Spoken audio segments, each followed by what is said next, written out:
Hello and welcome back to Undefeated. We will be continuing where we left off, which, if you recall, is after we found out that Redline is related to the Commissioner. The Commissioner may or may not be his dad, although given certain fan art and certain other things that have been retweeted by the Undefeated group, it kind of basically confirmed that theory that Redline is the son of the Commissioner. So, if you recall, towards the end of the previous update, the Commissioner basically said, like, oh, so you want to take over Redline? We'll see about that.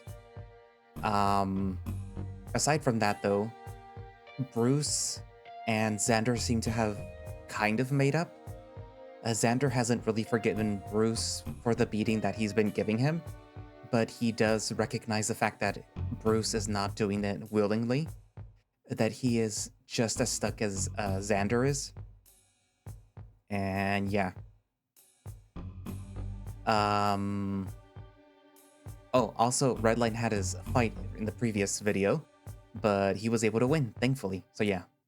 Anywho, so I suppose we're about to see the consequences of the Commissioner spying on Redline. We'll see how he reacts to that. So I just hit buttons? Yeah, pretty much. Don't these guys do like some superpower shit? They gotta get super meter first. Bruce and Redline are stationed up in the game room, or at least that's what Redline calls it. There's actually a few multimedia rooms down here, all along the sides of the hallway leading to the immersion chamber. Each one has a big TV hooked up to some streaming services, as well as a bunch of game consoles. Unfortunately, these rooms are off limits to anyone below Tier 3, but Bruce managed to sneak us in. A new video game just hit the shelves, and some top fighter took a day off to pick up a bunch of copies and bring them down for the rest of the guys. That is the sound of men enjoying a video game, I guess. Sounds more like they're throwing real punches instead of playing a game. Someone spikes the controller after an especially devastating round.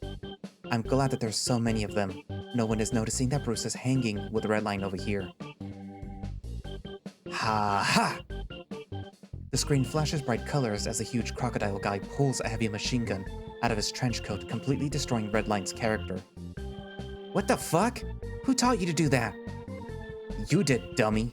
I think. Redline drops his controller in shock as a crocodile character does a winning animation. It's kind of cool. Fuck, fuck, go again! Their laughing is only drowned out by the cacophony of rage and excitement from the other Tier 3 across the room. The two are battling it out immensely for a short while. It's hard to imagine Bruce has never played this before today, but he is apparently doing something right. It looks like he's just mashing buttons, but then again, it looks like Red's doing that too. Maybe I should have been paying attention to his explanation. They're both pretending to be really intense, but I'm familiar with that determined look on Red's face. I've seen it in training. I saw it in his fight with Jess 2 weeks ago. He gets that whenever he's working hard, but also having a lot of fun at the same time. There is a smile there underneath those gritted teeth. Well, not anymore, now that Bruce somehow managed to win a second in a row. Are you fucking kidding me? This croc's pretty cool. What do you say this game was called? Give me the run back. And there they go again. Red tapping away on that big weird box of a controller. Bruce clutching that way too small of a controller Red lent him. God, his hands are massive. That controller fit fine in his hands, but it looks like it was made for kids in his grip. The further the match goes on, the more aggressive the two are getting. Red's tapping gets faster, Bruce's grip gets tighter. I can hear the plastic bend and creak as he moves and turns his wrists until... Both Red and Bruce snap to look at the clunks of plastic in Bruce's hands. Fuck. Oh no. God fucking damn it! He drops the broken controller, standing up and letting it fall to the floor. Red pauses the game and sets his joystick down. Hey man, it's okay. Bruce is fuming, stomping in circles off to the side, cursing under his breath until Redline steps in his path. Luckily, something happened on the big screen right as Bruce snapped, so the rest of the fighters don't seem to notice. Sorry, I'm such a fucking monster, Red. It's fine, Bruce. It's not. I broke your shit. It's okay, man. I've got another spare. Yeah, but... And most of my games are two-player anyways, so it's not like we're going without a controller. That's why we have a spare. I guess. The two wander back to their seats, Bruce grumbling a bit. Where was this kind of remorse when he broke my ribs? I guess he does have a reputation to uphold when the cameras are rolling. That doesn't make it sting any less. That was months ago at this point, but I still feel a little pain whenever I take a deep enough breath. I should bring that up with Drayden.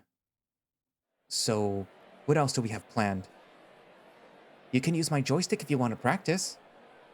I'll pass. I don't want to break more of your stuff. You're fine, man. It happens. I swear, I've seen more broken controllers by guys my size. Although, they're usually... Smash. Another fighter spikes their controller into the ground and starts arguing. Something about screen peaking. Yeah, throwing their controllers into the ground. I promise, Bruce. You're fine. He lets out a sigh. I'm sorry, little buddy. I'll steal you one from Fang. Please don't. I mean, clearly, we've got reserves. I assume they'll have to pay for those. You'd be surprised what they let top tiers get away with down here, Xander. One time I stayed up past my bedtime, and my coach got pissed. That happened to you too? They both crack a smile. Yeah, man, it sucked. He let me off with a warning and a slap on the wrist. But if I was a tier 1, he would have snapped my neck right there. Not if I snapped his first. What in the fuck are you two talking about? Just going over what happened if I stole a controller. Or if you go past your bedtime. We don't? Have bedtimes?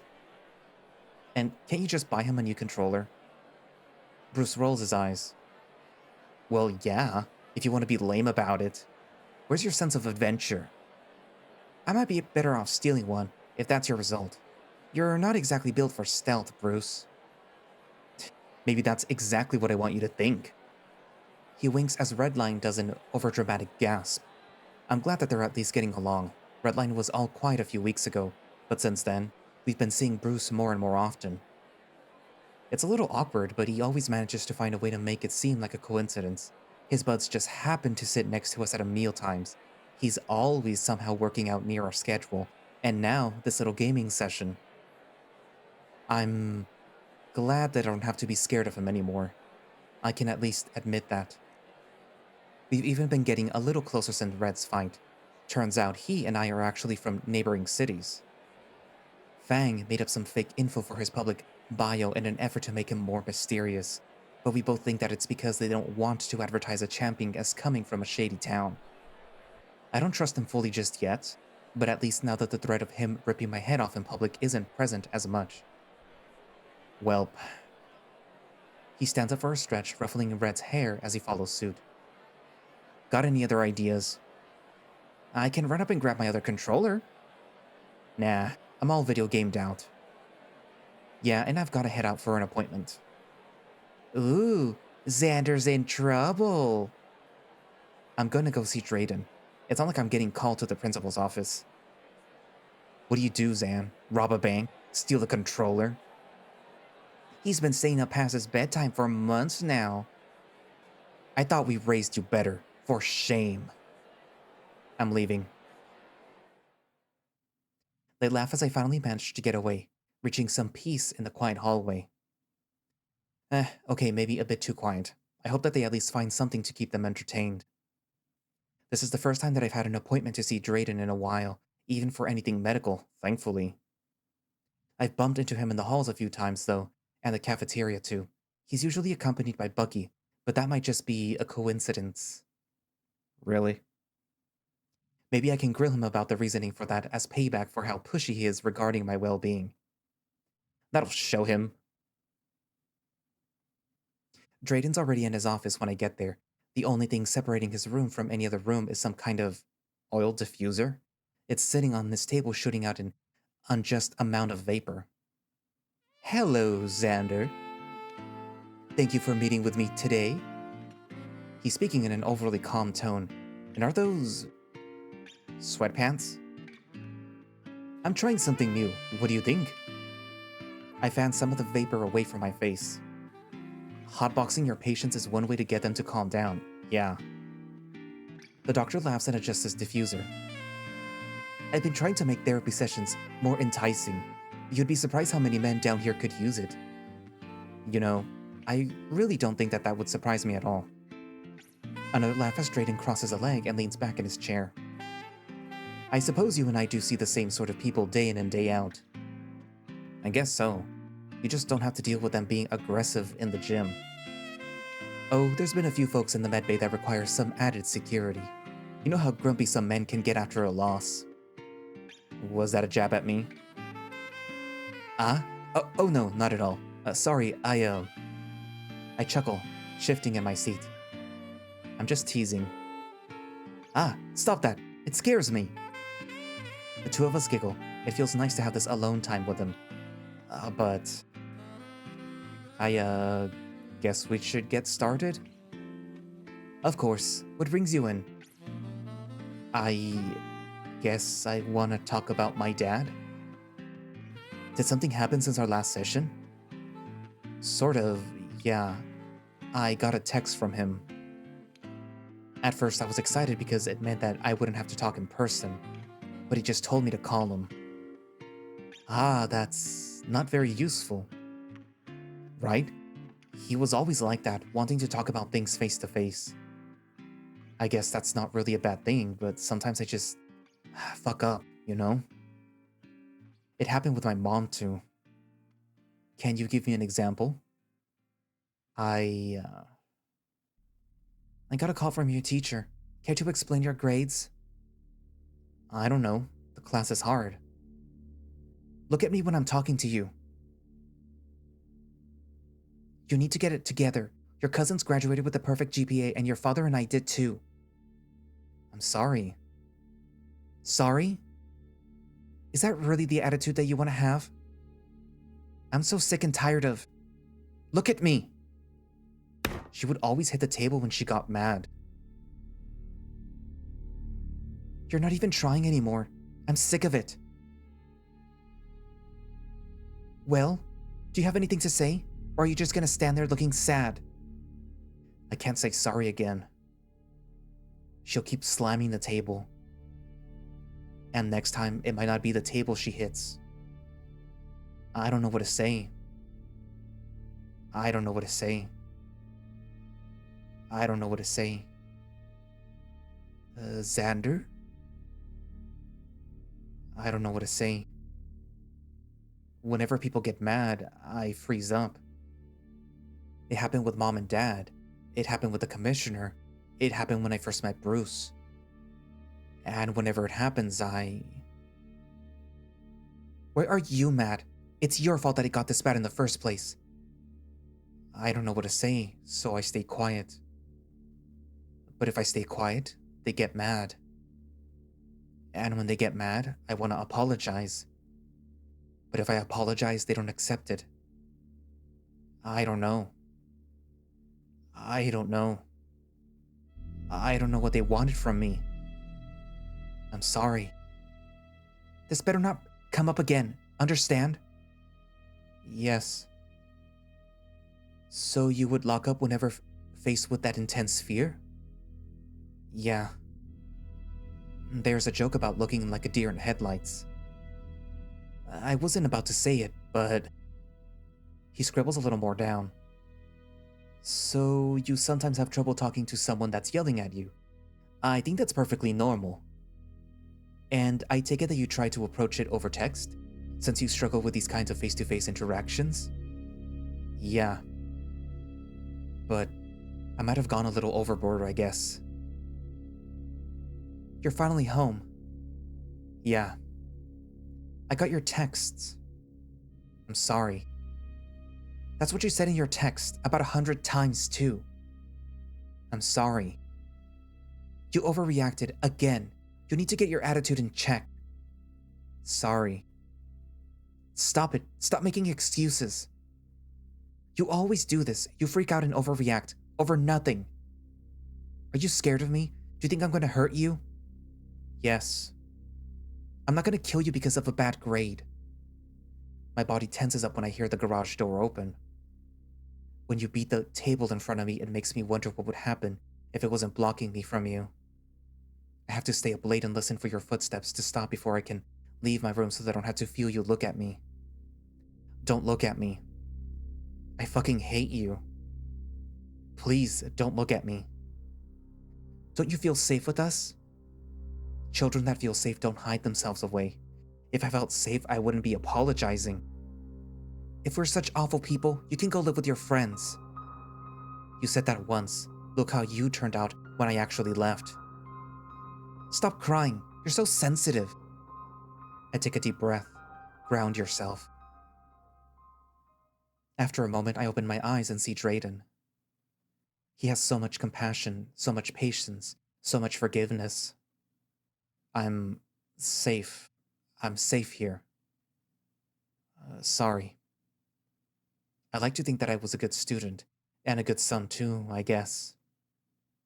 But whenever I couldn't be perfect, they would go ballistic. It's stupid to admit, but it was always really scary. And it was over stuff that never really mattered. Grades, clothes, food. Mess anything up and they start slamming doors. Did they ever hit you? No. He writes something down. But it felt like they were going to. One day near the end of sophomore year, I found out that I was getting a bad grade in class. Not failing, but not good either. I didn't know what they wanted. I was trying my best. I couldn't stay silent, so I just lost it at school.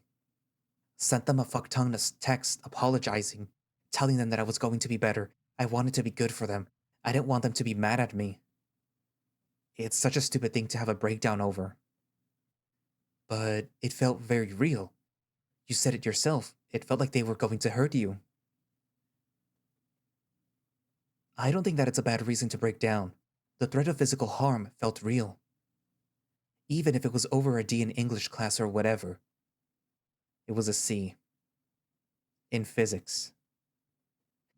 It was a C? Obviously worthy of assaulting your child over. That managed to get a little laugh out of me. I wiped the beads of tears welling at the edge of my eyes. I never got a worse punishment than just some simple grounding or a lot of extra chores. I mean, I was still young, so that was the most that they could do without it getting dangerous. But it just felt like I was waiting for the other shoe to drop. One day I was going to fuck up, and they'd start swinging. I'm thankful that it didn't come to that. And these are the people that you were trying to be perfect for. Wouldn't it be nice to put that energy towards the people that care about you? It's a bit jarring to hear that out loud. Do they care for me? I mean, they care for me once, but now that I'm fully independent... Sorry. You have nothing to apologize for. With everything that you've told me, I think it's perfectly natural to feel the way that you feel. They treated every little mistake like a life or death situation, and that's trained your mind to react like that to anything. Sure, someone could say it might have toughened you up, but is that worth it? Is it healthy to scare someone into submission? It feels like life has been very cold for you, Xander. I guess. I still have trouble accepting that. My parents paid for my classes and everything, though. They gave me a lot. They also threatened you with assault and kicked you out when you were 16. My God, Xander, you don't have to give them a pass for doing the bare minimum. It sounds like they went through the motions. Which isn't bad. There are some things that a parent should do as a baseline. But I also think that not making your child think that you're going to beat them should be on that list. I'm not going to tell you whether or not you should forgive them. That's not a decision that I can make. But when that time comes, I want you to ask yourself if they deserve all the energy that you spent fearing them. No. He laughs. Well, I'm glad that's figured out. Therapy over. But really, they can claim their love for you, but that doesn't really cancel out their actions, right? It's not healthy to live with that mindset. Down here, people get hurt all the time. Bones break, cartilages tear, wounds open. Those can be repaired. But your parents, they hurt you, Xander. They've hurt you in a way that medicine can't fix. He pauses after saying that, looking straight into me. For some reason, tears reach my eyes. Yeah. They hurt me. I have to understand that. I have to stop making excuses for them. Drayden just looks at me. Please don't. I don't want you to see me cry.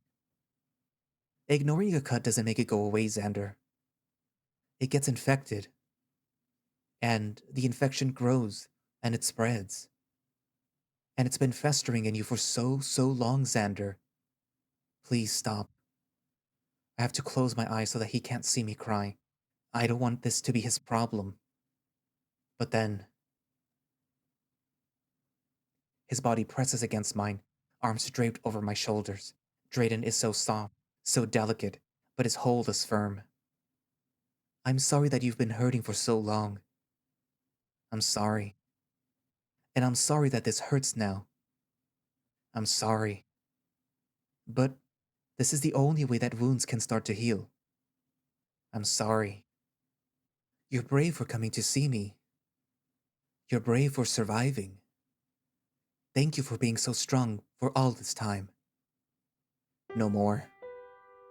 I don't need to hold back, and I don't think that I can.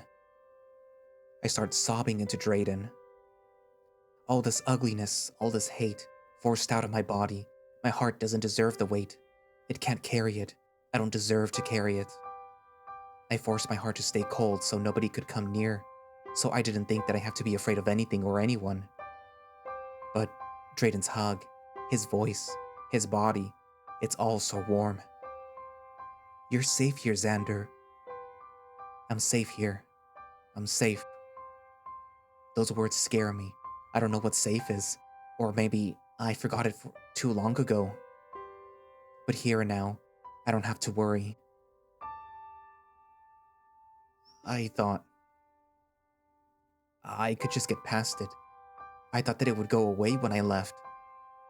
You also tried to bench 175 when you were injured, and look how that turned out. It's scary, I know it is. A lot of men are too scared to face it. Drayden lets out a slow sigh. His hug stays firm. I'm so proud of you for coming to see me, and for being so open. It hurts to pour your heart out like this. The two of us stay there for a while as my sobs peter out, muffled into his jacket. Do you need some space? I can... As he pulls away, I hold him closer. Just a little longer. If that's okay. Of course it is, Xander. A bit of time passes with some more encouraging words. I don't remember. My head always gets a little fuzzy in therapy. Maybe it's the essential oils assaulting my snout. The tears are all tapped out at this point, so Drayden's back in his chair, writing something down on that clipboard. I'd like to see his notes sometime. So, are you all set? I think so. I'm gonna work on all of this. All this broken mess of a deer. The cat shakes his head. Not broken. Not a mess. I don't want to hear any self-deprecating language. You're not a mess. You're not something that needs fixing. You're a strong young man that's lived with a lot of pain, and now you're healing. Having a good, positive mindset is very important in the healing process, Xander. Granted, it won't fix everything, but it's definitely going to help. And as for your freezing up issue, we can talk more on that in our next session. Though, it is interesting. Redline mentioned that you stood up for him before his fight, and you didn't even flinch. That's right, with Cole. I guess it's easier when I'm defending someone I care about? Drayden gives a gentle smile. That's very honorable. Let's see if we can get you to care about yourself that much, too. Is there anything else that you'd like to talk about today? I should maybe explore that a little more. Actually, yeah. A few weeks back, me and Redline were hanging out. He was getting really talkative and anxious, so I don't know why I'm dancing around the subject. It's not like we fucked or anything. Just pet him on the head like a dog. Drayden looks confused, but happy. Oh? Is that a problem? No, it's not. I think. It's just confusing. I did it just off of instinct. And I've never had that instinct to do it before. It sounds like you two have gotten a little closer since then. I guess that's true. I just don't like seeing other people be mean to him. I don't have a clear picture of what he's got going on, but I know he's not doing well. And if that big piece of shit Cole tries to make it worse, I'll send him to the med bay. Drayden laughs nervously and shifts in his seat. As an employee who is also your friend, I am going to choose to not have heard that. But I am thankful that you two are becoming friendlier. I think it's good for the both of you. Yeah, I think so too. And I feel like I should apologize to him. For what? Just everything. I've been kind of an asshole for a while. I don't want to make his situation any worse. He smiles and writes something down. Well, I don't think Redline would ever hold that sort of thing against you. But if you feel compelled, I'm sure Redline would appreciate it. Oh, and of course, let me know if anything happens between you and your father.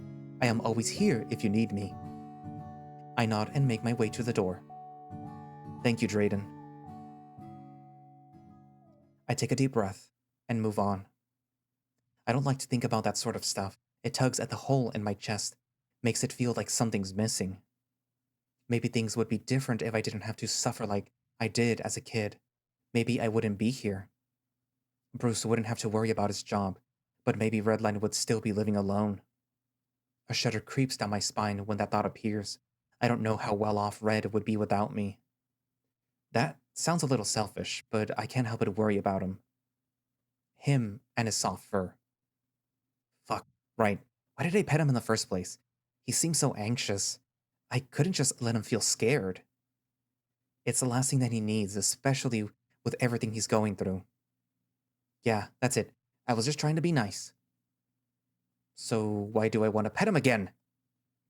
Ever since that night, I wanted to spend more and more time with him. Do I like him? Or do I just feel some sense of friendship for the first time in forever? You have feelings for Redline. You do because I say so. Romance. I never really felt like it was for me. I threw out any chance of that happening when I got kicked out. But it's been so long, maybe I should try to pursue that. What's the worst that can happen? Red turns me down and every interaction that we have from that point on is horribly uncomfortable. Yeah, that does sound pretty shitty, but he did mention that he thought that I was cute. Maybe that was his way of telling me how he felt? He could have been drunk too. Wait, no, those were non-alcoholic beers. Right. Gah, just the thought of asking someone how they feel makes my stomach churn. I shouldn't care how he feels about me. I'm getting too ahead of myself. Stop it. Focus on the now and not Red. Or his soft fur. Or the way he giggles when he tells a stupid joke. I'm fucked. Ugh, and this is probably one of those things that won't go away without talking to him about it. I can keep a secret, but it's a lot harder when they're in your face all the time. Maybe I can talk to Drayden about it. Wait, I was gonna ask Drayden about him and Bucky. God damn it! That would have been the perfect time to bring it up too. Next time then. Right now though, I should probably get to lunch. Before I can get there though. Xander! He's sprinting down the hall, impressively weaving his way through the various groups of people standing between us.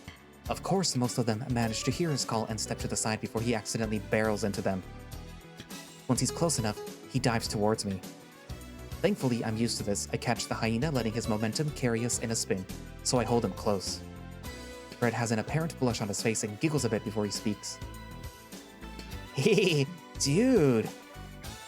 I just got an email that says that I need to be in attendance at lunch today. Is that a good thing? Yeah, usually. It usually means that there's a surprise title fight coming up. A surprise fight? I suppose it has been a few weeks since his last one, after all. But 4-0 and getting a shot at the title already? I didn't think that it was matchmaking day yet. It's not. I mean, not for another week or something. Wouldn't they rather do it then? Not if it's a sudden replacement, like how my last fight, I got swapped in at last minute. That's true. Well, whatever it is, it sounds pretty exciting. Red's already tugging my arm as he's trying to sprint to the cafeteria. I managed to keep up. We both managed to find a seat pretty quickly. Red tore through the lines in an effort to get seated faster. You know that it won't matter how fast we eat, they will announce it at the same time regardless. Yeen looks at me with a mouthful of food, then swallows. Maybe they'll see how fast I'm eating and announce it sooner. He answers quickly, opting to shove more food in his face. The lunch goes on for a while, with Redline getting more and more anxious the longer it lasts. Your whines sound like those videos where a dog is waiting at the door for its owner to come back home. It's an anxious whine. It's been passed down through my family for generations. Do you have any other sounds? He proceeds to sample a few other whines. Those all sound the exact same, but with different lengths. Yeah, the lengths of the whines indicate the intent behind it. See, it's actually really interesting. I did some research on how sounds have evolved through. Ah, thank goodness. He looks like he's about to explode. Good afternoon, everyone. I hope you've been enjoying your lunch. I have a few very special announcements to make. You're finally getting married? I am already... You're trying for a baby? How far along are you? Yeesh. He's dying out there. And I'm dying over here. Just read the fucking card. A few people, Theodore included, turned to the source of the sound. I've never heard Redline sound that aggressive. There was even a growl in his voice. The rabbit clears his throat and continues. Would the following 12 fighters please come to the steps here in front of me? He proceeds to call off a list of a few names of people that I don't recognize. Each name is accompanied by a resounding single cheer from the audience. And last but not least, Redline Greyfang. I've never seen Red move this fast. He's up on the steps like a streak of lightning and lines up next to the rest of the fighters. Due to the excellent performance of these 12 fighters, Fang is excited to offer everyone standing up here a promotion. Tier 1 fighters, you are now Tier 2, and Tier 2s are now Tier 3s. The crowd already erupted into cheers, applauding with their friends and colleagues. I do notice a few people that are very clearly not happy, with one or two stomping out of the cafeteria. But the smile on Redline's face is too perfect. He doesn't know where to look, so his hands just keep darting to the crowd, then to me, then to the fighters next to him, then back to me. His tail swats the guy next to him on accident, but he's too happy to get scared when the big cat growls at him. You 12 will get new emails detailing your contracts and room assignments shortly. Please enjoy the rest of your day. I think this is the first time that I've seen Theodore leave the lunchroom without being harassed. Wait, room assignments? We're getting new room assignments? Dude! He's beaming as big as ever as he returns. I'm wondering if he heard everything Theodore said. It was pretty loud at the end there. Congratulations, Red. That's huge. What's the pay raise? I think it's like double? And that's double from the previous pay rate before it was docked a few months ago. More vacation days, unlimited cafeteria access, private coaching. This is huge, dude. I'm really happy for you, Red. Thanks. Ow! Fuck! Grats. Bruce walks by, bonking Red on the scalp. I catch him winking at Redline before walking off with his crowd of friends. I guess that counts as discreet. Nobody else could have noticed. At least Red knows enough not to make a big deal out of it in front of everyone, but his tail is still wagging. We get rid of our trays and start to head out to our room. So when does it take effect? I think it's immediate. Let me check the email. He whips out his phone and scrolls for a bit. Ah, yep. Says it's effective immediately. And there is a bonus too. I get 5 vacation days right away. That's awesome. So he wins one fight and gets promoted. He gets all this incredible shit while I'm still fighting Bruce forever. This is so fucking stupid. I'm working my ass off fighting some massive animal and I barely make it out alive and I can't even get a day off. He doesn't deserve this. I deserve it. I swear to God, Wait, stop. I'm freaking out. What did Drayden say again? Ground myself? Find something that I can grab? I reach over and grab Redline's wrist. It just sort of happens. I wasn't thinking. I don't know. I just need to... breathe. I look at him. Hey. You alright? I don't know. Oh. Well, here. Let's, We're by our room, so Redline quickly opens the door and pulls me inside. Before I know it, we're sitting in our respective beds. Red has both of my hands in his thumbs rubbing small, gentle circles on mine. You're breathing really fast. Am I? I am. Try to slow it down. I am. In. And out. There you go. My brothers have panic attacks like this all the time. Everything's gonna be okay, I promise. Thanks. Sorry. He laughs. What are you apologizing for? For getting mad at you about your promotion. Is what I should have said, but I don't want him to know that I was thinking that. For grabbing you like that. Red rolls his eyes. It's all good, Xander, honest. You startled me for a sec, but I'm just glad that you're okay. He starts to pull away, but I hold onto his hands. I think he gets the picture. Take all the time you need, man.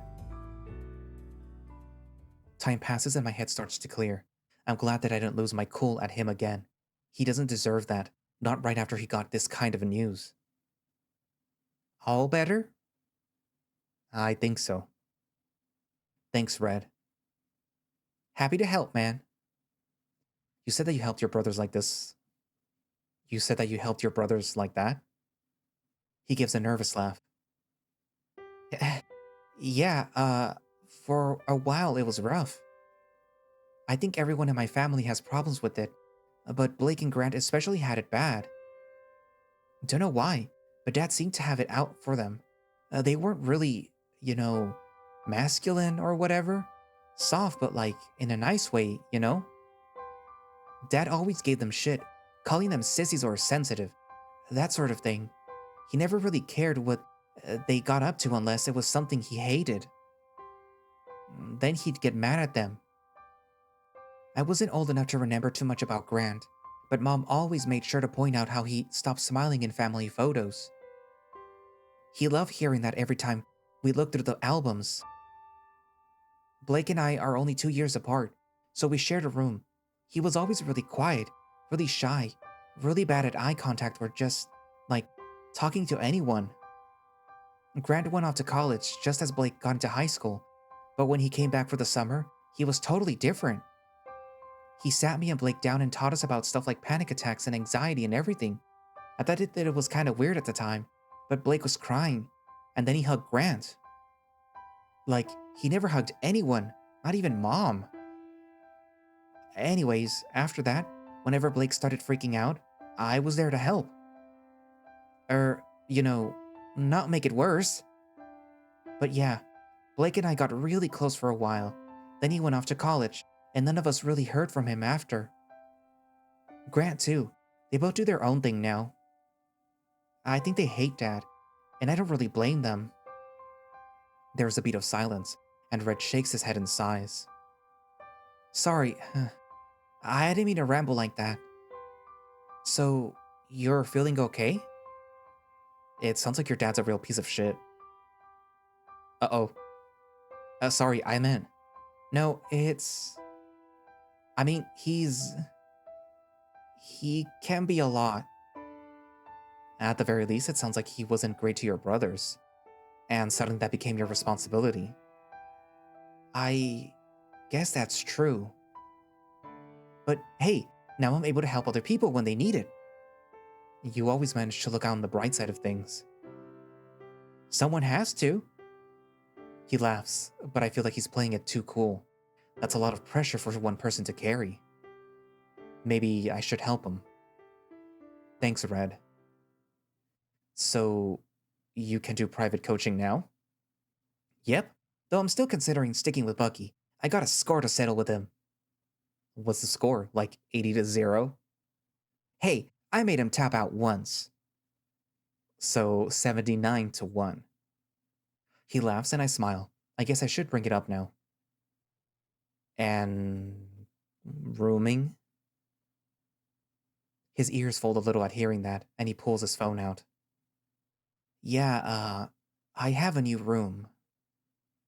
No word on a roommate yet, but they need me to move today. Actually, like right now. Says here that the moving trolleys are only available for a few hours, so... Someone bangs on the door. Both of us snap to attention, and Redline goes to open it. Make way, Pipsqueak. The dino stomps in, slamming the door behind him. He's got a stack of moving crates cradled under one arm and drops them down on the floor between our beds. I can hear a lot of commotion in the hall. Seems like there is a lot of folks moving today. Once Redline peels himself off the wall Bruce shoved him into, he growls playfully. Hey, you can at least say please. Yeah, you gonna be mad if I don't? Get your shit packed. I thought that they were gonna hire moving staff. Hire? Heh. The heavyweights volunteer to help. Bruce starts to toss Redline's bedsheets into a moving crate and Redline pulls on his arm. Easy, Bruce. Those stay here. They're not mine. Huh? They told me to just throw everything into a container and lug it upstairs. Been a while since I was in the lower tiers, so I don't remember what came with the rooms. But I remember that the sheets being nicer than this. I'd rip a hole in these just by laying on them. Actually, come to think of it, I did that once. The mattress too. He laughs loudly and the two of them scramble to fit everything Redline owns into a few crates. I feel like I should help. So where exactly is he moving to? I already told you, dumbass. He's going upstairs. What, did I knock too many brain cells loose in our last fight?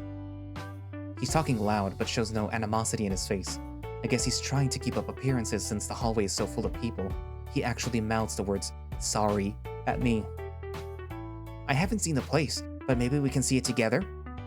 Some sort of emotions well up inside of me. Why would I want to see a goal that I'll never be able to attain? I shake it off and smile. That sounds like fun. Do you need help packing up? Yeah, like your wimpy little arms are really gonna help cram this shit in these boxes. Bruce finishes neatly folding up one of Redline's blankets and placing it inside another crate. I have no responsibility to help, but I might as well. Somehow we managed to get most of Redline's things crammed into boxes, save for his box fan, fight stick, and a laundry hamper filled with his clothes. 4 crates stack high in Bruce's arms, with Redline lugging a duffel bag full of assorted goods out the door. Need any help?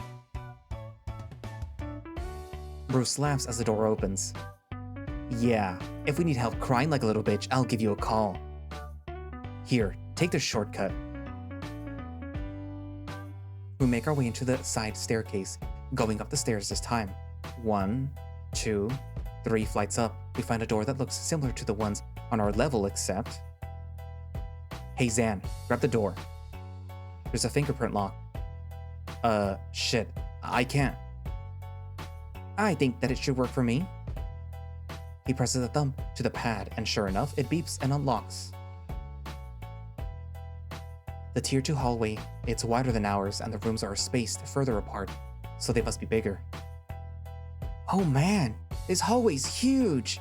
It's like being at a hotel. You ever sprint down one of those bad boys? Here, watch. Nope. Bruce manages to plug his claw behind Redline's shirt, and the little guy doesn't even get a chance to try. Your room's down at the end of the hall. I think. We count the numbered rooms all the way down to the opposite end. Could have gotten here faster if you let me run. I'm not picking up any shit you drop. It's still an empty hallway, but Bruce is trying to keep up appearances in case anyone overhears. Redline opens the door and... it looks a lot like our bedroom, but with only one bed, and a TV on the table. Small. No, you're just huge, and so is this room! Redline drops whatever he was carrying and does a little twirl, then collapses onto the bed. Look at all this space! I could finally get that dance game machine that I was telling you about. Somehow, I don't think that it'll fit. Bruce gently sets a stack of crates down, then places each of them on the floor so the stacks don't topple over. I guess you won't need my extra stuff in your room anymore, Bruce. I guess not. But I'm sure that we can find a better way to store it. Right now, it's all in big garbage bags in the corner. But I asked you to feed and walk it 3 times a day. Redline goes to start unpacking, but his phone buzzes. He holds it up to his head. Yeah, hello? I'm moving into my new room. When does that start? Oh, yeah, I can... Oh, so we have to be there early? Right, okay. I'll head down now. What's up? That was Theo. He said that the new Tier 2s have some kind of orientation meeting. Since it's my first promotion, I have to be there early for some extra paperwork or something. Sorry for bailing in the middle of all your help. It's fine. I think we're about wrapped up, but the crates have to be back by tonight, so... Here. Red lifts up a crate and flips it, dumping the carefully folded contents onto the floor. Bruce laughs and does the same, clearing the containers in exchange for a huge mess on the ground. There you go. Seems much more your style. What does that mean? Means that you're a mess. The 3 of us move into the hallway, all walking the same way. Et tu, Xandy? I like to think that I'm a clean young man. As far as hyenas go, sure. But I bet that's the cleanest your room is ever gonna be. Hey, that's not true. When I get a Tier 3, that room will be spotless. Right. And then you'll move in. Okay, easy. You gonna be okay while I'm doing this orientation thing? Yeah, I'll be fine. Probably hang out in the library or something. The 3 of us part ways. I start down towards the library, but before I get there, I remember my phone is still in our room. No, my room. It's not our room anymore. I turn around to go back upstairs to grab it. My own room, finally. That's what I've wanted all this time.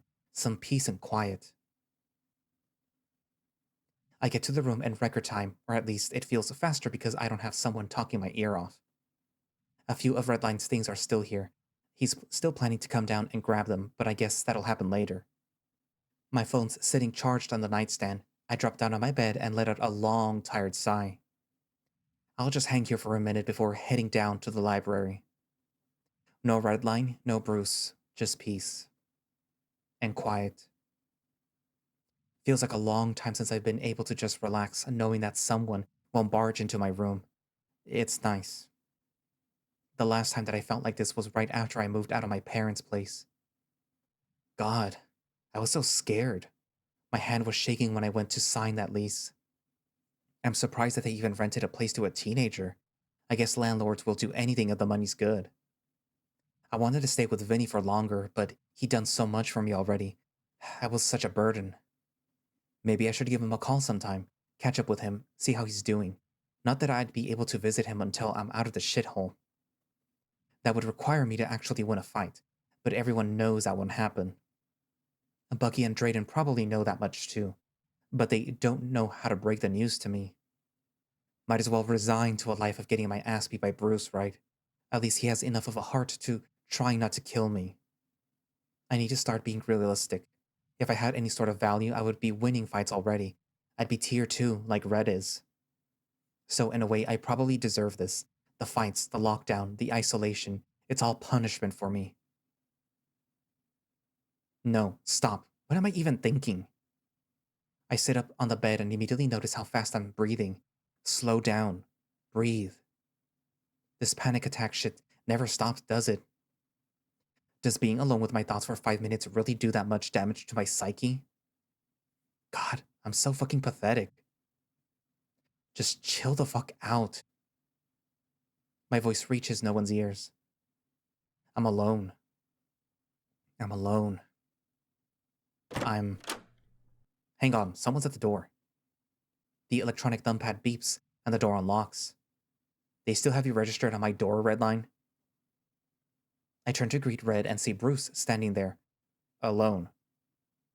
He looks more confused than I do. Oh. How did you get in here? Hi, Zan. He shuts the door quickly, beaming wide. I, didn't think that you'd be back so soon. How did you get in here? I heard you the first time. And I'll keep asking until I get an answer. How did you get in here? The door was locked. Leave. Bruce sighs and drops down on Redline's bed, visibly uncomfortable. I didn't mean to creep on you or anything, honest. I just came back for the last of Redline's junk. Why does your thumb work on our door? Being the champ comes with some privileges, one of those being unlimited access to pretty much anywhere in the facility. So you can get into any room you want? Pretty much. Not that I've tried anything weird. When I got bumped from tier 3 to champion, I left some stuff in my old room, went down to retrieve it, and I was able to unlock the door, even though someone already moved in. Scared the hell out of them. Tried a few other doors after hours, and they all unlocked right away. Been able to do it for years, so it must have been an oversight. So you were just gonna sneak into the room? Just to get the rest of Redline's things. I didn't think that you'd be back. Not like I was planning on hassling you anymore. I fucked you up enough as it is. He looks guiltily. I sigh and sit up in my bed, sitting on the side of it, facing Bruce. It was really nice of you to help out Redline with the whole move today. Better me than some of these other creeps. Really don't want some random heavyweight fucking with Red's stuff. Still, can't believe Fang wouldn't just hire movers or something. You'd be amazed at all the ways that they try to cut costs down here. I was the only one that actually volunteered to help move shit. It was mandatory for everyone else. I'm sure Red appreciates it. Do you need any help moving the rest of it? I need 3 hands, and I really don't want to make a 3rd trip, so sure. We gather up the remainder of his belongings and make our way up the staircase. It's a little awkward, but I don't know which one of us is feeling more uncomfortable. Red's room is still a mess, but he just moved in, so I can't really blame him for that. We set a few things in the corner and Bruce clears his throat. There we go. The room feels way smaller already. Maybe it'll be better when he tidies up. Yeah, sure. Hey, Zan. Since we're actually alone now, He sighs and clenches his fists. I'm sorry. I'm really sorry. You don't have to keep apologizing, Bruce. It's fine. No, it's not fine. I should have been more careful with you. Yeah. And I really don't want to make enemies with someone so close to Red. He has too much to deal with already. So, and you don't have to forgive me, I know that, but I just really want you to know how sorry I am for everything. Thank you. I'm glad Red has someone to hang out with. His last group of buds bailed on him. Never liked them anyways. They were creeps. He should be around people that actually give a shit. I can't exactly say that I've done a good job at giving a shit about him before recently. I guess what I'm saying is, I don't know. Keep an eye out for him. Will ya? He's one of the good ones. Fighters, I mean. One of the good ones to have around. Down here. He lets out a frustrated sigh and drops to sit on the bed. I'm shit with words. You get what I mean, right? I think so. I sit next to him. The bed is shifted uncomfortably towards his end. It's just gonna be hard if he's on a different tier. Different room, different coach, probably different schedule. Don't worry about the coach thing. I think the little mutt's got a thing for Bucky. He's not going anywhere. But the room thing will be tricky. I gotta keep up appearances, and you don't normally have access to this floor. Not unless someone gives me access. Or I could just win a fight and get to tier 2, easily. Yeah, easy. You actually hit pretty hard in the last fight. Feels like you've been working out. I roll my eyes. Yeah, I'm sure it was just a lucky shot. But thanks. How do you know Redline? Bruce shrugs. We're co-workers. That's pretty obvious. Bruce chuckles. Nah, Red was pretty hard to miss when we first came down here. Little fucker's loud. But he's also fun to have around. Life of the party, always coming up with stuff to do when you're bored. Yeah, I know how that goes. I don't think a night went by without him trying to convince me to try something new. Swimming, gaming, treadmill races. You've ever taken him up on that? Nah. Why not? I don't know. Bruce leans back and smiles. You're missing out, man. He knows how to put a smile on people's faces. Or tries to, at least. All the other guys just laugh at him.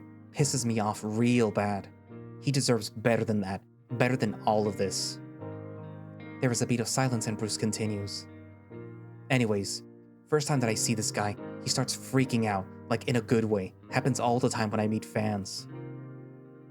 He flashes a cocky grin. For a second, I swear that I see sparkles around his head. But then, get this, he asks to spar with me. Can you believe it? I absolutely can. He tries to spar with Bucky 3 times a week. Right, but that's cause he's a gay little fuck. You can't just walk up to the biggest guy on campus and ask to fight him. Anyway, I said yes, but kind of as a joke, cause it's like pulling teeth to get the guys my size to roll with me. So, what's this little twerp gonna do? And he choked you out? Yeah, maybe in his wet dreams. I made him tap about 20 times in 5 minutes and left him on the gym mats.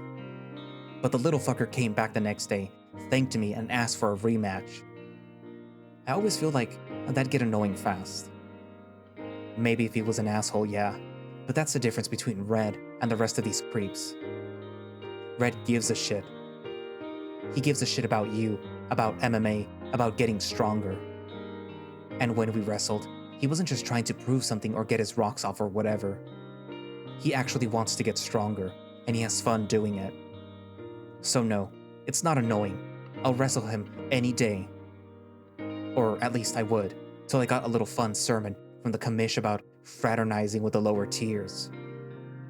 I didn't have a problem with it, but he went on and on about how it won't harbor the right attitude that they strive for down here, whatever the fuck that means.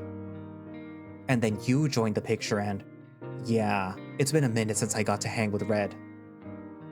Feels like I haven't been a good friend to him, so helping him move is the least that I can do. He looks frustrated, maybe disappointed.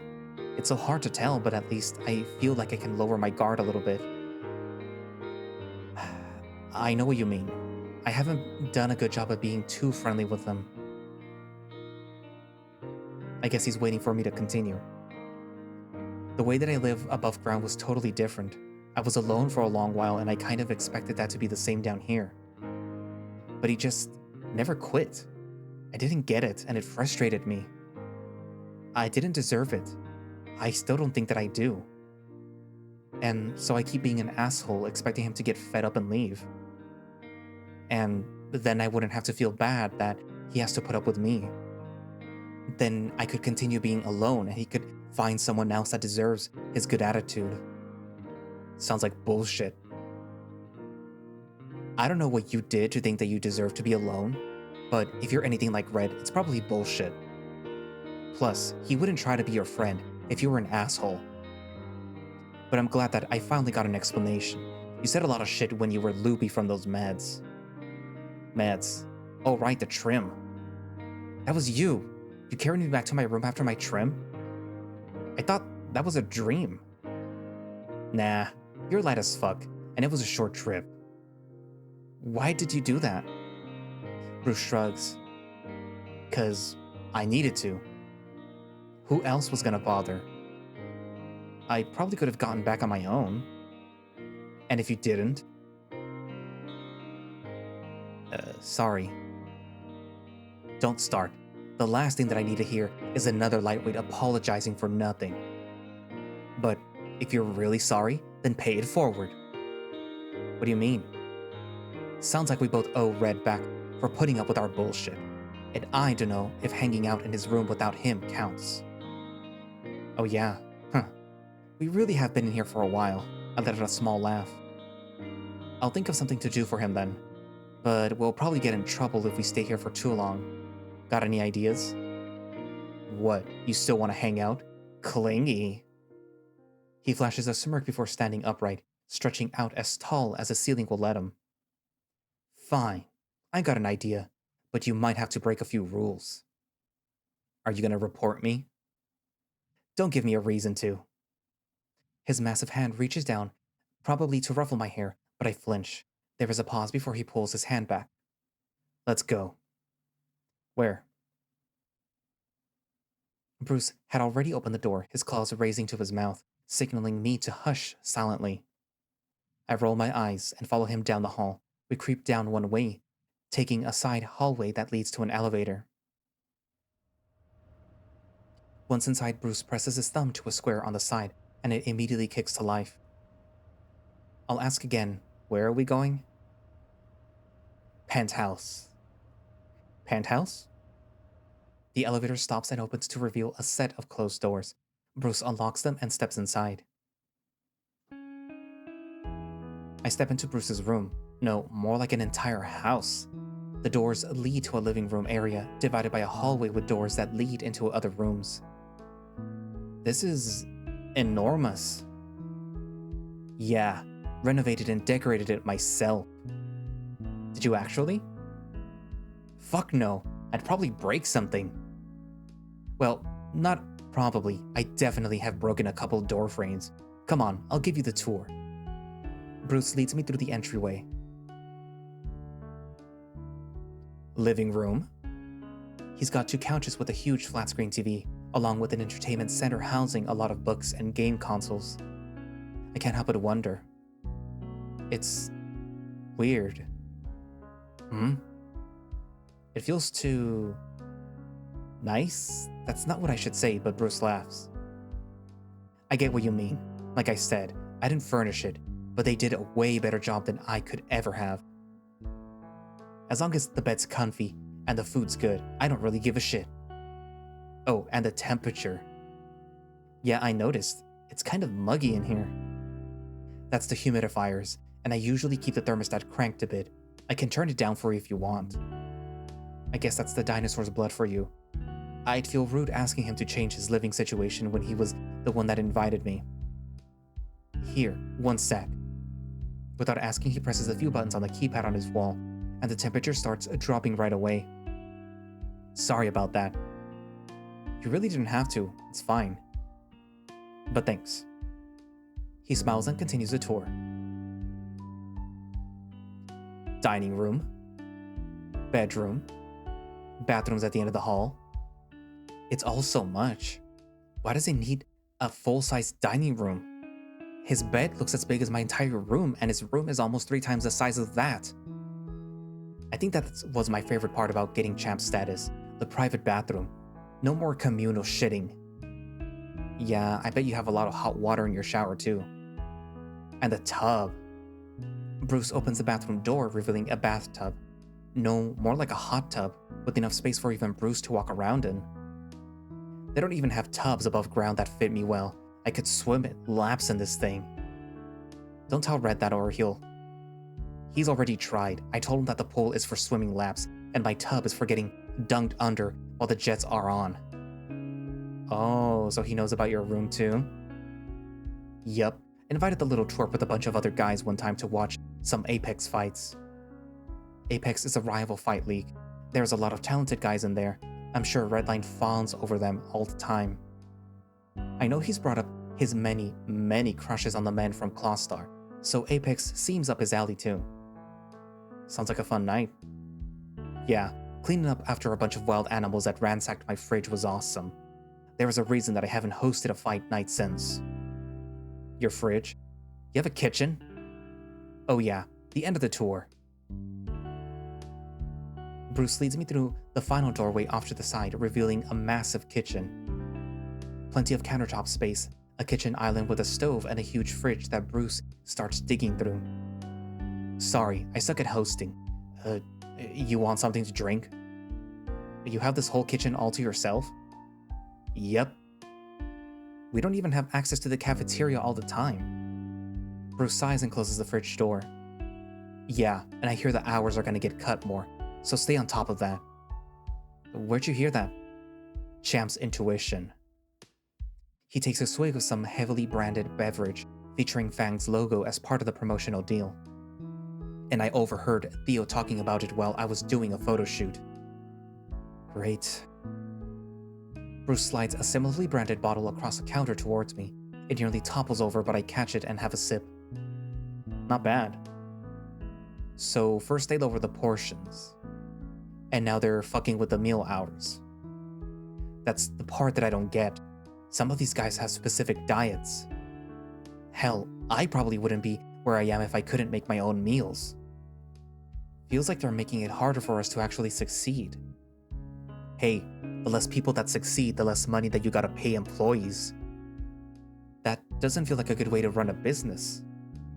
Well, neither does pitting the smallest guy that I've ever seen against a big fucking monster. But hey, the fuck do I know? Cutting our vacation days, blocking us off from most of the internet, and now all of this? And Red told me that they already cut everyone's pay a few months back. That caused a real big stink. One of the middleweights tried to start some union thing, and his ass got booted immediately. Poor guy's probably still paying off his contract fees. Is there anything that we can do? You? No. They're probably blaming it on some budget cuts or whatever. It happens a few times since Fang got started. Just a sad reality of the company being owned by a rich piece of shit. We both drink our drinks in silence for a bit. I don't know what to say. You probably have a bit of a pull. You think so, huh? I mean, you're the champ.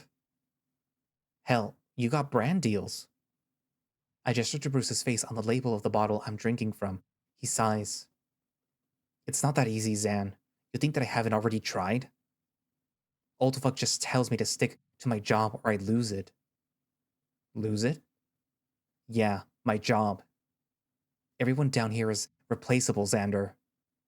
You, Red, Bucky, Cole, me. And I'm not going back topside. Bruce growls as he speaks and drops his empty bottle in a recycling bin. The mood got really intense out of nowhere. I get why he's afraid to lose his job, but our jobs are getting worse. Is his job really more important than ours? Anyway, welcome to Casa de Champion.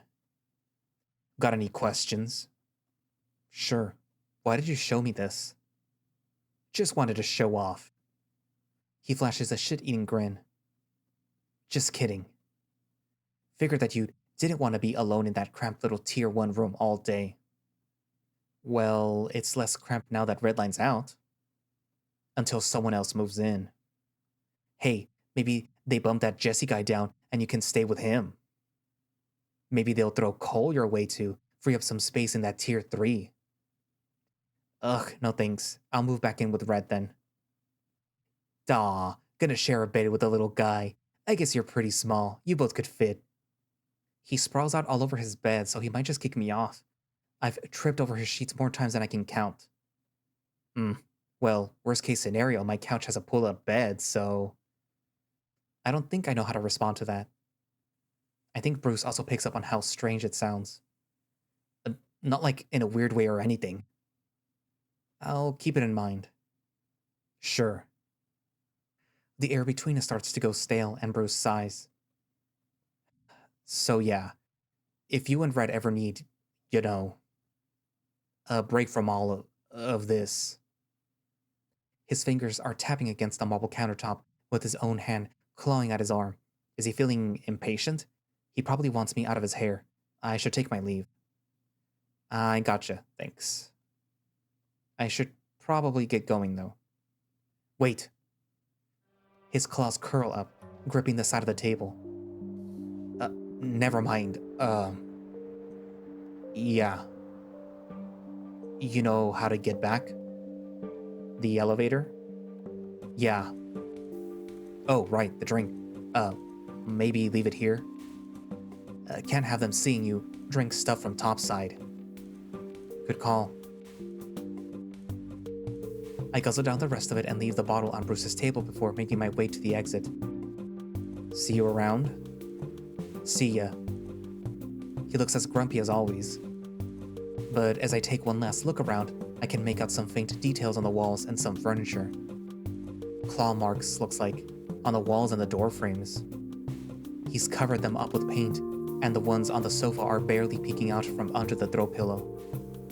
I look back to Bruce and he's still clawing at his marble table. I should leave. The doors to his room close and the elevator comes quick enough. What the fuck was with those claw marks? I felt a little bit too clean in there. He must be hiding something, and Redline's been up here, so they must be close. Is Redline in danger? No, Red's pretty smart when it comes to this sort of thing. I don't think he'd willingly get close to Bruce if he thought Bruce would hurt him. But then again, Bruce hurt me, so... That's not fair to Bruce, though. He was just doing what he had to.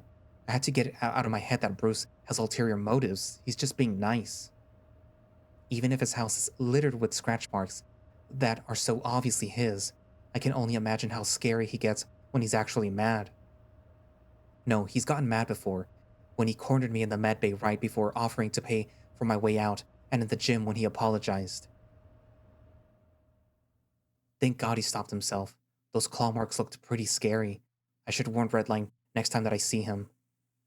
God, I need to get my mind off of all of this. Maybe I should swing by the library. Finally getting around to doing what I was planning on doing an hour ago. I hunt out the book that I was thumbing through last time and plop down in a chair. There we go, peace and quiet, with maybe less depressing thoughts this time. The library was nice. I didn't finish my book, but that's fine. It was too hot to focus. I thought the heat was supposed to rise. Shouldn't it be cold underground? You'd think so, but that's not actually true. Heat rises, but we're still much closer to the Earth's core than we would be above ground. I didn't think that it would make that much of a difference, but maybe Redline's onto something. Of course I am, dude. I figured you would have picked up on that by now. Duh. How else do you think that I got to Tier 3? How else? I guess that makes sense. It's all just a matter of being smarter. And being a better fighter, of course. Yeah, that checks out. Hey, look on the bright side. Maybe Bruce will just snap your neck in the next fight. For some reason, that fills me with some horrible sense of unease.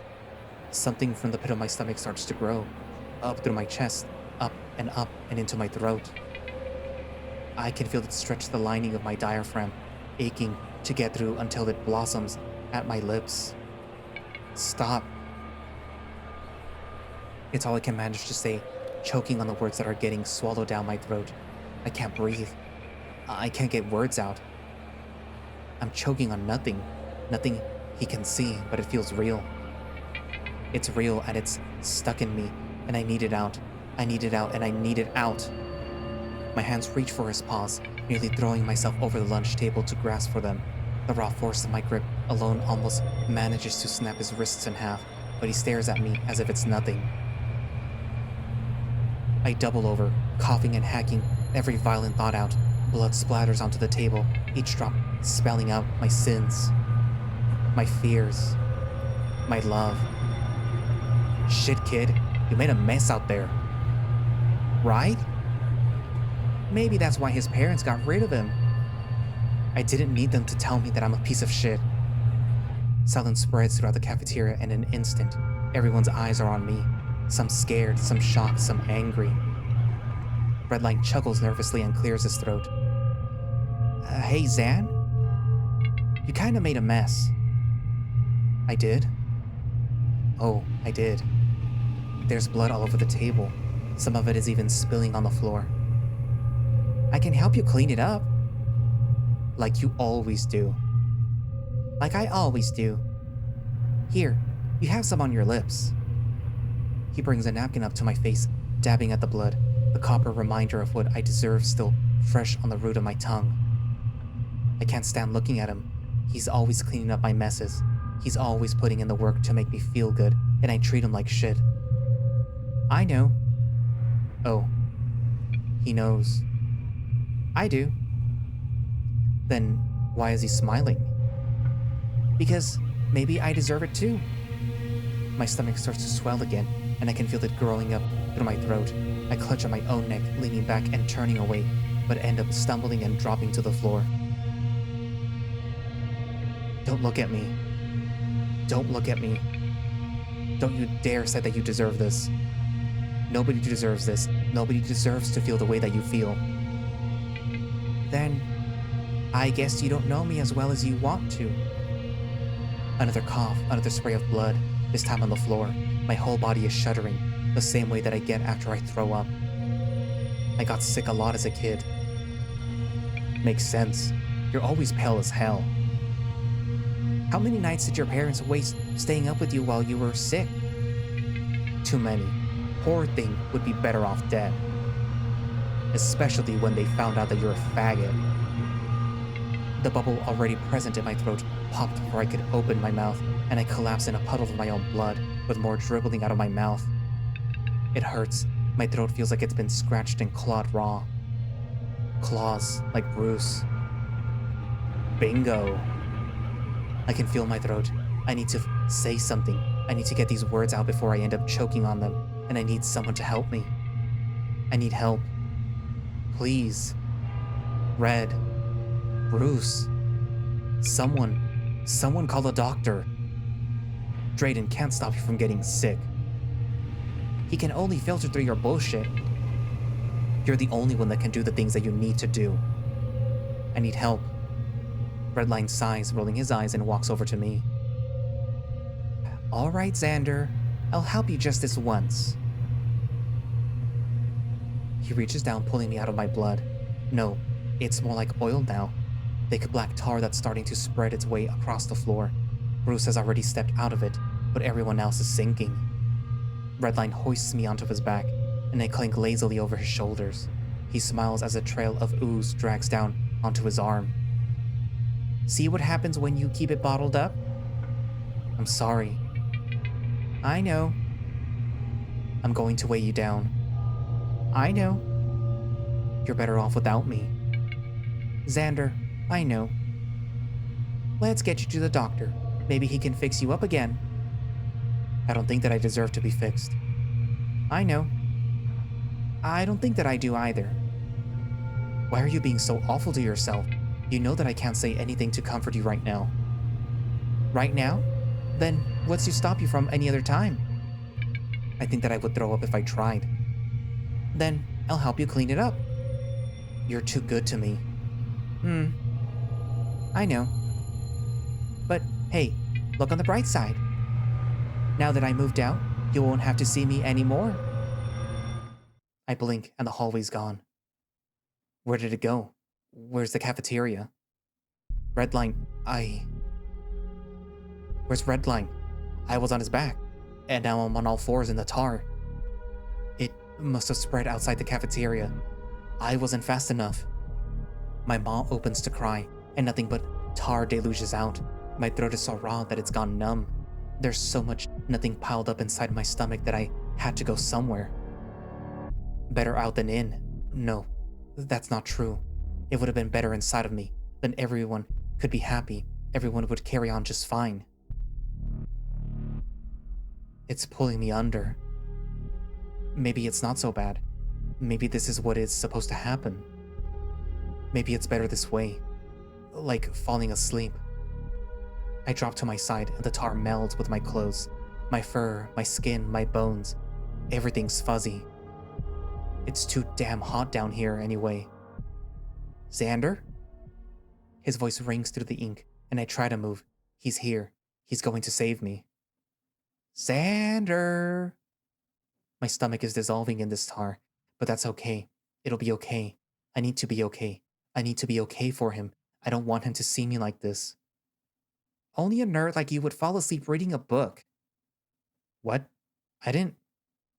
Or maybe that makes you the opposite of a nerd, since nerds love books so much. Huh? My eyes flutter awake, a bit of light seeping through. Too bright. Ouch. When my vision clears, I see Redline sitting next to me, in the library, face down on the table with the book folded open in front of me. And I'm drenched in sweat. Ugh. Hey man, you okay? I think so. Just, a weird dream is all. Do you want to talk about it? He takes a seat next to me. I think this is the first time that I've heard him whisper. Maybe we should have more conversations in the library. I should talk with him about that dream. I should talk with someone about it, but not him, or at least not now. He's had such a big day. I don't want to bring him down anymore. Maybe another time. It's all still kind of blech, you know? He nods. Sure, man. How was the orientation? Redline rolls his eyes. Fucking boring. Oh my god, dude. The rest of the men in the library shift their eyes to us. He's back to being loud. We should leave. How about we chat somewhere else? Yes, please. I've looked at enough papers for one day. And that's where I'm going to leave it for today. So, I guess you could say that at least this video, is about mental health in a way. And not just Xander's mental health, but, Redline and even Bruce's mental health. Because there appears to be something going on with Bruce that he wanted to talk about, but apparently he couldn't. Of course, Redline, we already know that there is something going on with Redline. I mean, he's an alcoholic, and he has issues, probably with self-esteem and some other things going on with him. And of course, the obvious one, the deer in the room, Xander, who has issues with his family, and as we just saw, they may not have hurt him physically, but they did do some serious psychological harm to him, which basically would explain why he behaves the way he does, why he's so standoffish with people, why he can't trust anyone, why he said it himself, he is the way he is because he was basically always waiting for the other foot to drop. Or I guess a way that you can think about it is if you kind of think of like somebody that has been physically abused and the way that they flinch around people.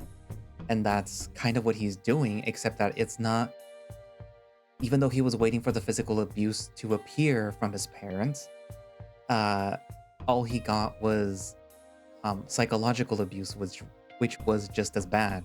He was always expecting to be physically hurt. He never felt safe in his home. So, yeah. But yeah, that kind of explains the way he is, I suppose.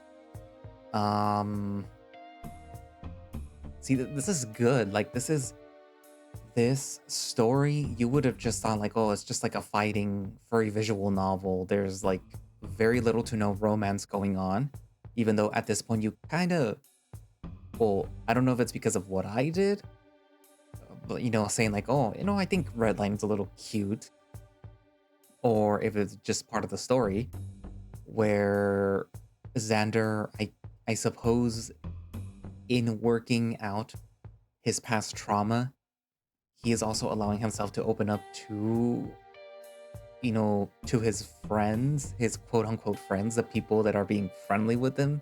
And that includes Drayden and Bucky, as well as the obvious Redline and Bruce. Yeah.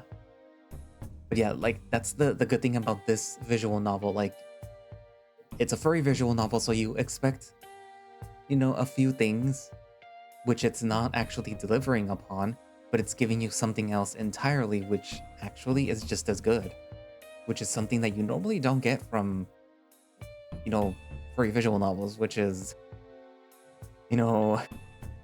things that make you think about your own personal stuff. But yeah, anyways, so yeah, what do you guys think so far? And write it down in the comments, etc., etc. And thank you all for watching / listening. If you would like to play Undefeated yourself, you can do so by going down into the link in the description for the Undefeated Twitter page, which should have a direct link to their itch.io page where you can download the game and play it yourself. Or you can just go to itch.io and download it yourself. I forget if they have anything in way of support, like a coffee or a Patreon, but if they do, I will, link that down in the description, as well as my coffee, if you feel so inclined to donate through there. And also, by now, channel memberships, you guys should already know what that is. So if you look towards the bottom of this video, around where my name is, like the channel name, my icon, you should see something that says join. And if you click on that, you'll see like all the perks. You'll get a little badge by your name denoting how long you've been a channel member, but you also get to use special emojis that are only for members. And you get both of those things for both of the tiers. But if you go to I think I call it Yeen Friends, you get early access to videos like these. So if you're watching this and it was scheduled, then all the channel members that were subscribed under Yeen Friend were already able to watch it. But yeah, anyways, so I guess that's it for now, and I will see you guys in the next video. Bye-bye.